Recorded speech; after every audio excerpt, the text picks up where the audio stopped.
Tasikmalaya, 14 Maret tahun 2020. Surat terbuka yang kedua ini masih saya tujukan untuk Pak Jokowi selaku Presiden Republik Indonesia dan Pak Ma'ruf Amin sebagai Wakil Presiden Republik Indonesia di periode ini, yaitu tahun 2019 sampai 2024. Berhubung video ini sambung menyambung, maka video surat terbuka yang pertama dapat dilihat di sini atau linknya ada di bawah di deskripsi. Saya tertarik mempelajari tentang bagaimana memperbaiki cara penanganan masalah kemiskinan.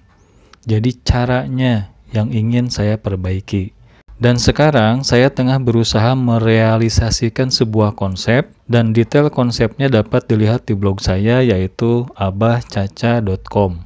Di video yang kedua ini, saya ingin membahas tentang pentingnya pusat data fakir miskin. Kenapa penting? Data adalah sesuatu yang sangat penting karena semua berawal dari data. Jika data awalnya tidak baik, maka hasil akhirnya pun tidak akan baik. Seperti yang terjadi saat ini, jika kita searching di Google, maka banyak pemberitaan yang menyatakan bahwa data fakir miskin semrawut di beberapa daerah. Nah, bahkan bisa jadi hampir di setiap daerah. Jadi wajar jika penanganan fakir miskin tidak maksimal karena data awalnya pun tidak baik. Kenapa hal ini bisa terjadi? Karena tidak adanya data fakir miskin yang terpusat, yang terbuka, yang transparan, yang online, yang dapat diakses dan dapat dikoreksi oleh masyarakat. Selama ini saya mengamati banyak yang ngurusin fakir miskin, mulai dari pemerintah, swasta, komunitas, hingga perorangan. Pola dasarnya hampir sama. Kita sebagai masyarakat ada yang memberikan donasi kita langsung ke fakir miskinnya, ada juga yang menitipkan ke pemerintah. Misalkan pemerintah punya Basnas, nah kita titip ke pemerintah. Terus ada juga dari swasta yang menyelenggarakan wadah untuk menerima titipan dari masyarakat. Nah, ada juga yang menitipkan ke komunitas atau bahkan ke perorangan. Nah, kita semua menitipkan donasi kita, zakat kita, infak kita, sedekah kita itu ke salah satu di antara ini, atau bahkan ada yang langsung ke fakir miskin. Nah, kemudian titipan kita yang sudah ada pada mereka salurkan. Misalkan perorangan nih, dia punya data fakir miskin. Nah, terus komunitas pun dia bikin nih data fakir miskin. Begitupun swasta, apalagi pemerintah. Nah, berdasarkan datanya masing-masing maka disalurkan. Pemerintah menyalurkan titipan tersebut ke fakir miskin yang ada di datanya. Swasta pun sama, komunitas sama, perorangan juga sama. Nah, mindsetnya itu saya perhatikan bahwa anggaran atau titipan yang ada itu dibagi rata. Tujuannya supaya semuanya kebagian. Jadi semua fakir miskin harus kebagian. Nah, karena dibagi rata, itu kecenderungannya tidak mencukupi. Maksudnya tidak mencukupi, jadi si fakir miskin itu tidak tercukupi kebutuhannya supaya dia keluar dari status kemiskinannya. Misalkan yang tidak punya rumah, difasilitasi rumah. Nah, kayak di tempat saya ada satu konglomerat, dia bikin perumahan klaster begitu untuk fakir miskin. Nah, itu semua fakir miskin dipersilahkan untuk tinggal di sana, hanya membayar listrik dengan pajak. Itu kalau nggak salah ada sekitar 100 rumah-rumah kecil. Tujuannya supaya si fakir miskin bisa keluar dari status kemiskinannya. Nah, kemudian karena tidak mencukupi, akhirnya habis dimakan untuk kebutuhan sehari-hari. Nah, misalkan bantuan dari pemerintah Ada sembako, beras berapa kilo, telur berapa biji. Nah itu kadang-kadang tidak cukup untuk 1 bulan, 1 minggu udah habis. Nah jadi bantuannya habis dalam hitungan hari. Nah akhirnya fakir miskin tetap miskin, dan itu fakta yang saya pelajari.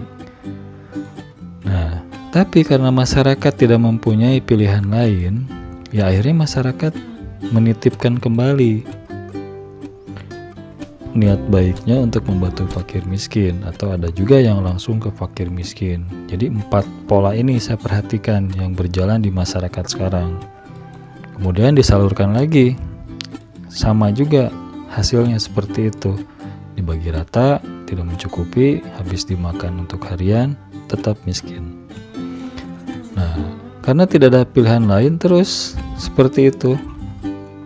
Nah karena ini berulang-ulang, maka saya lihat hasilnya juga sama, seolah-olah tidak ada pilihan lain, memang harus seperti itu. Nah ini saya sebut sebagai siklus yang akhirnya menjadi sebuah sistem. Mau tidak mau itu harus diterima oleh masyarakat, memang sistemnya sudah seperti ini. Nah pertanyaannya, apakah tidak bisa dirubah sistem? Bisa. Nah masalahnya di mana nih? Kalau memang kita harus merubah sistem, kita berangkat dari mana nih?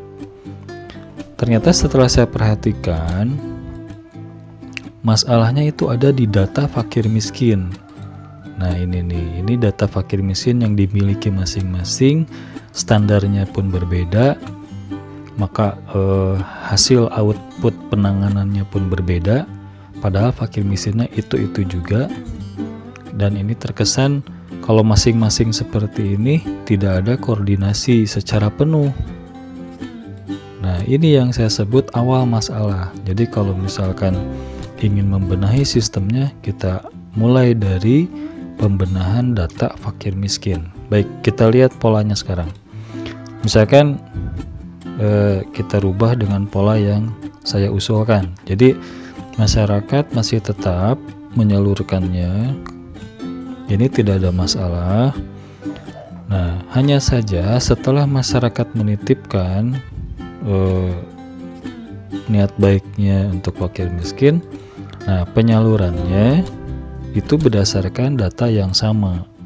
Jadi satu data perorangan pakai data yang itu, komunitas, swasta, pemerintah sama datanya, tidak ada lagi data double, satu data. Nah kalau misalkan sudah bisa seperti itu, maka terkesan bahwa semua yang terlibat itu bersatu. Jadi kalau sudah bicara satu data, maka itu artinya semua bersatu. Nah terus si datanya dibuat transparan.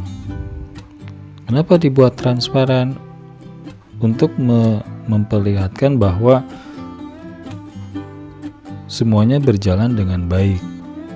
Masyarakat dapat melihat, karena memang masyarakat yang memberikan dananya kepada pengelola. Nah kalau transparan maka dapat terukur. Jadi kalau misalkan datanya satu, kita dapat melihat nih apa yang harus dikerjakan, butuh anggaran berapa, lama pengerjaannya berapa lama, itu akan terukur dengan baik. Apalagi dikerjakan secara gotong royong, jadi nantinya berbagi tugas. Pemerintah misalkan tugasnya menyediakan perumahan, swasta misalkan menyediakan untuk darurat, misalkan untuk yang sakit, atau misalkan menyediakan untuk pembinaan. Nah komunitas dan perorangan itu untuk yang harian, misalkan berbagi makanan, berbagi pakaian dan sebagainya. Nah kalau misalkan sudah dibuat transparan, maka mau tidak mau semua pihak bersikap jujur. Jadi jujur di sini dituntut kepada penerimanya juga, jangan sampai terjadi lagi ada fakir miskin palsu. Nah kemudian dari pihak pengelolanya juga yang menerima titipan dari masyarakat. Kalau misalkan semua sudah bersikap jujur, akan terlihat dampak positif dari penanganan kemiskinan itu akan terlihat secara signifikan. Nah, ini sebetulnya yang ingin saya kampanyekan, yaitu pusat data fakir miskin. Pertanyaannya, kenapa tidak dibuat? Kalau misalkan dirasa sulit membuat data fakir miskin yang terpusat, saya pikir tidak juga. Kenapa saya pribadi, orang awam, masyarakat biasa, saya dari rakyat jelata mampu membuat data yang lengkap, terus dibuat transparan, online pula, dan real time juga, dapat dikoreksi juga. Saya bisa. Apalagi jika itu dilakukan oleh lembaga, apalagi oleh pemerintah yang pendanaannya mencukupi. Andai kata saya dibantu pendanaan, saya bisa membuat ini, pusat data fakir miskin. Nah, kalau bicara masalah kendala, pasti ada kendala. Dan kendala bukan untuk dihindari, tapi kendala adalah untuk dihadapi. Nah, masalah pusat data fakir miskin ini, kalau semua setuju, tinggal pertanyaan akhir adalah mau tidak mengerjakannya. Nah, pertanyaannya, jika tidak mau, apa masalahnya di mana?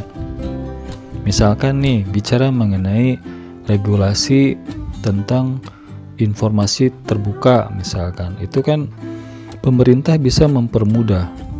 Kenapa mempermudah? Karena ini niat baik untuk mengarahkan semuanya bersatu, niat baik untuk mengarahkan semuanya transparan, semuanya terukur, dan yang paling hebat adalah mengarahkan semuanya untuk jujur.